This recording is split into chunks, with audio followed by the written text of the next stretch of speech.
Judges from the East African Court of Justice are in Nairobi for this year's annual conference. The EACG, the East African Court of Justice, is an international court tasked with resolving disputes involving the East African community and its member states, and is charged with interpreting and enforcing the treaty which came into force on the 7th of July 2000. Well, to discuss the mandate, challenges, and also look at the successes, I am joined in studio now by His Worship Euphnalis Okubo, the Registrar of the East African Court of Justice. Welcome to the program. Welcome. Morning. And we also have Mr. Simon Twini, Senior Court Clerk, EACG. Welcome to the program as well. Yes, thank you. Let me start with Honorable Okubo. Briefly help us to understand the role of the East African Court of Justice. The role of East African Court of Justice is to interpret the treaty and to deal with the issues of compliance and of the treaty. The treaty, as you know, is like the constitution of a bigger country called East African Community. As a judiciary, there is the East African Legislative Assembly that legislates on the laws of the community. Now the court's role then comes in to interpret the treaty and any violations of the laws or directives issued by the community. Okay. The court has been around for what? I was calculating yesterday, almost 18 years or so, but it's still hard to gauge its impact and its visibility. Have there been challenges in regards to that? Well, challenges, I would say, they are everywhere and in every society. We don't operate outside that. Yes, it has taken quite a lot of time for the court to be appreciated and be known by many people, and we are doing everything possible to sensitize people about the existence of the court and why it is there, by dealing with some of our stakeholders like the media, like yourselves, so that people can know actually this court exists and it is there to serve them. Okay, before I come to Mr. Twini, give us examples. You've talked about implementing or enforcing the treaty. Give us examples of matters within the treaty that have come up for discussion before in the court, so that a Kenyan watching might think to themselves, this matter that I'm currently facing could be best handled at your court, for example.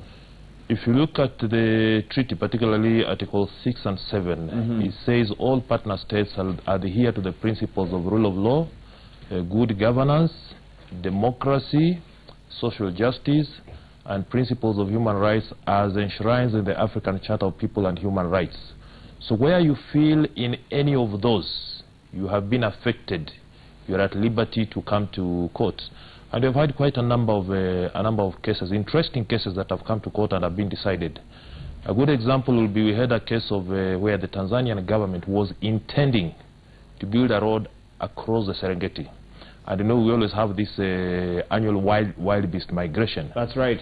So a civil society from Kenya, remember this thing was happening on the Tanzania side, but a civil society from Kenya called the African Animal Welfare Society came to the court and said, no, the construction of this road will disrupt the natural environment of these wild beasts. And the court, after hearing both parties, actually decided that no, this road cannot be constructed because it will interfere with the natural environment in which these animals live.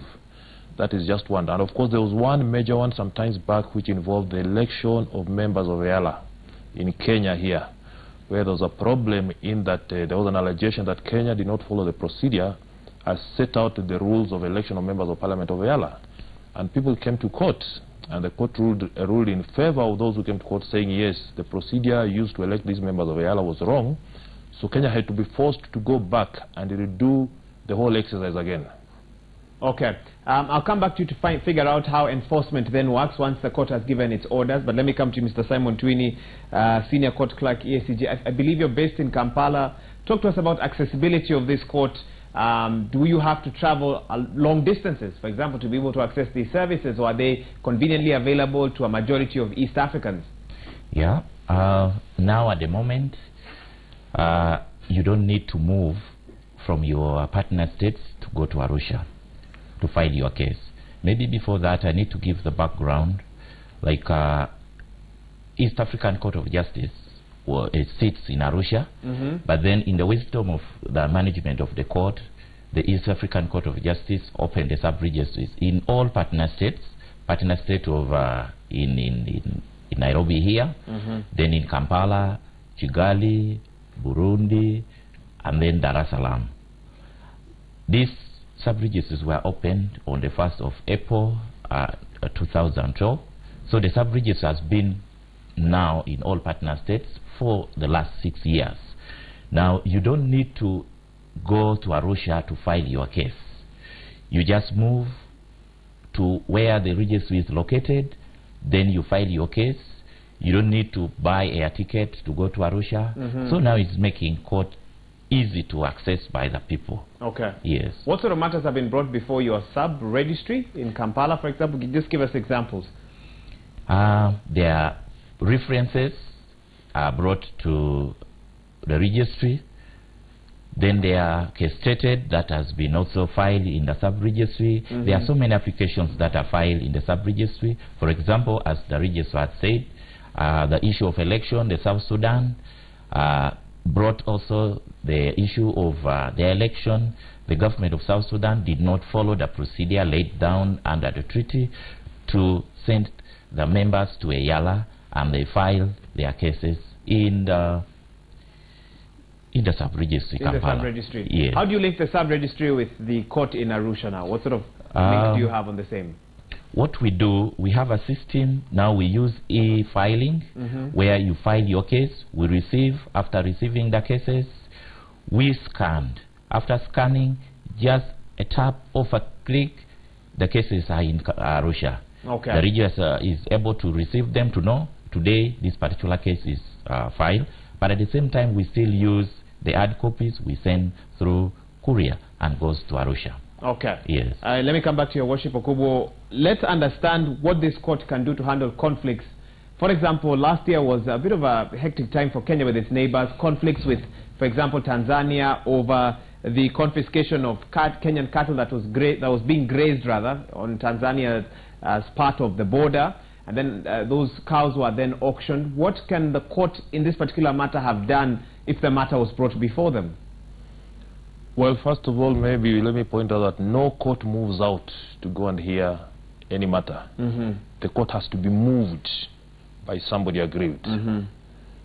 So in this case, nobody came, for reasons I don't know.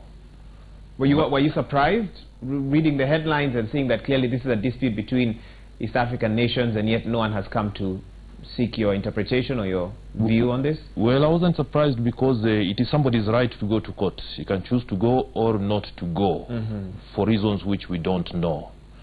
But will it have come, the court will have given them a hearing. That's all I can say for now.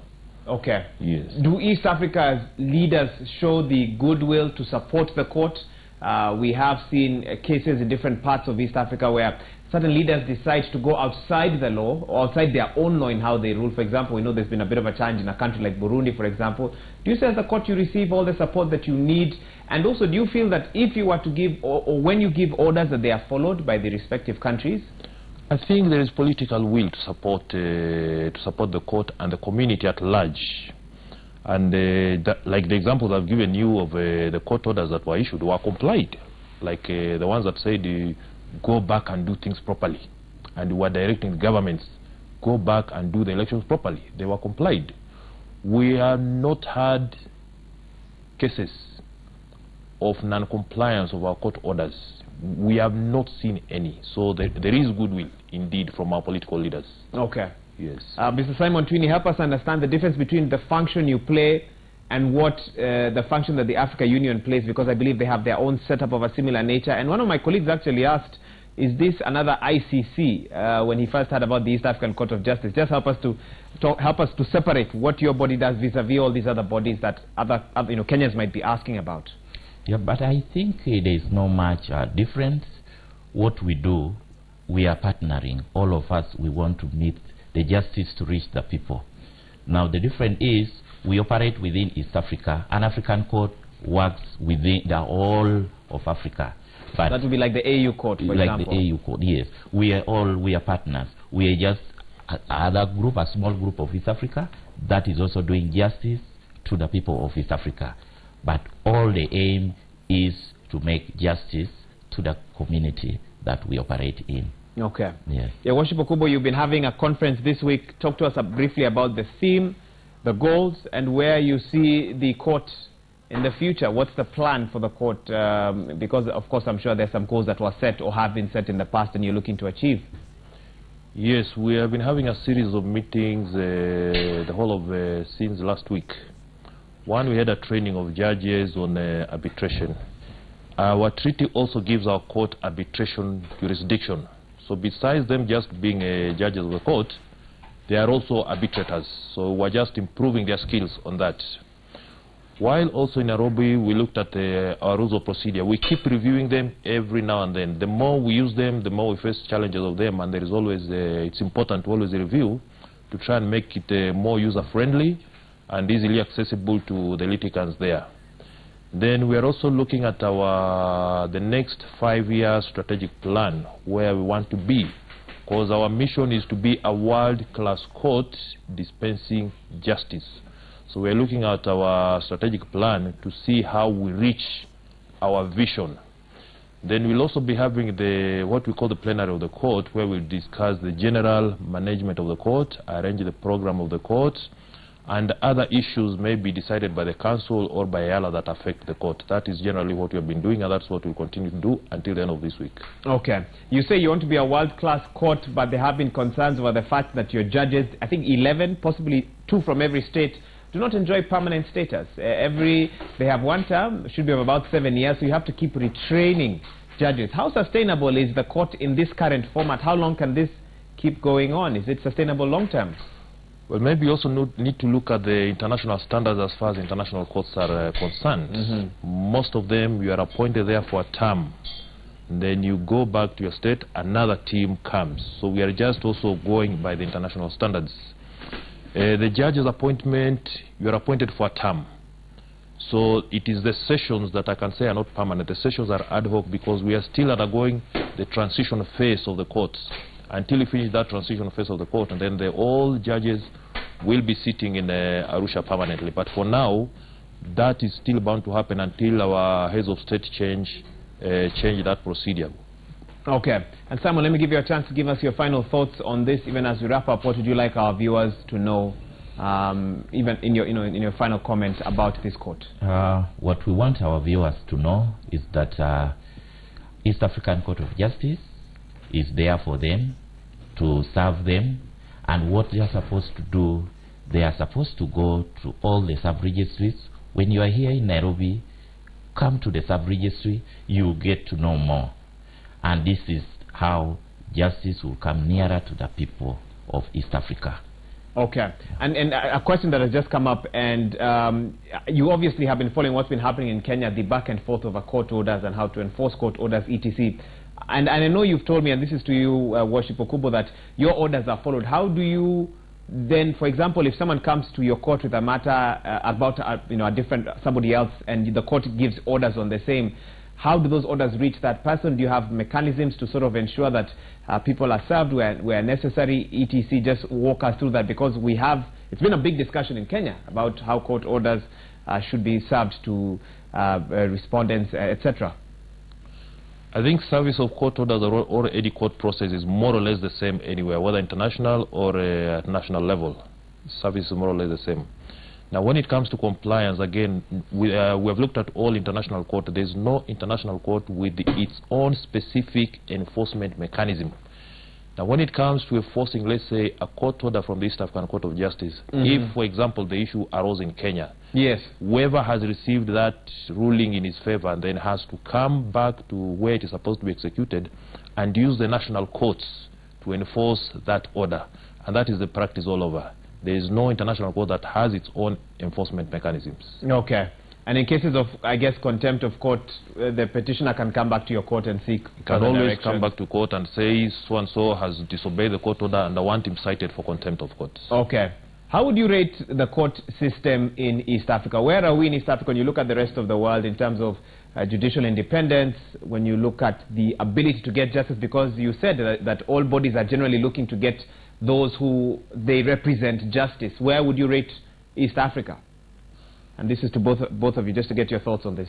Well, East Africa, first of all, being a developing region, we are not badly off compared to other developed nations. Yeah, I like that safe answer. Yes, and I can say the jurisprudence in East Africa is really developing. Okay. We have had courageous judges, not just in EAC, for example. We have had courageous judges in the region who come out and pronounce themselves without fear or favor.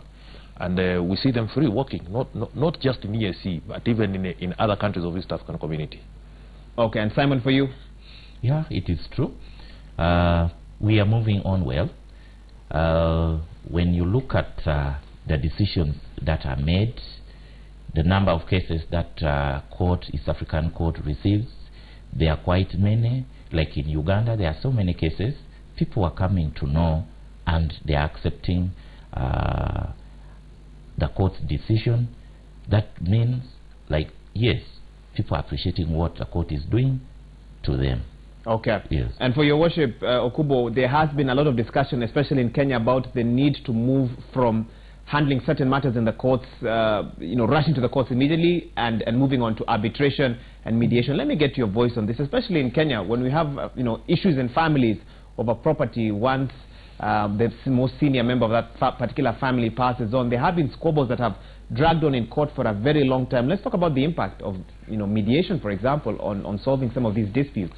I think mediation is an alternative dispute resolution mechanism. Now, people like it because it is faster, it is simplified, it is even private in terms of the conduct. Most of these technical procedures that we may have in a court are not there. Now, East African Court of Justice, we also have that arbitration jurisdiction. Commercial matters could very easily be handled there under arbitration. And as I said, our judges are also trained arbitrators, and they could easily be concluded within a very short time. It is, at the end of the day, sometimes it is the litigant's choice. Somebody may just say, me, I just want to go to court. And another one may say, no, me, I want this matter resolved quickly, me, I want to go for arbitration. At the end of the day, it is the party's choice. Okay, yes, thank you. But we provided the forum. But it is provided for, should you choose to go that way? Yes.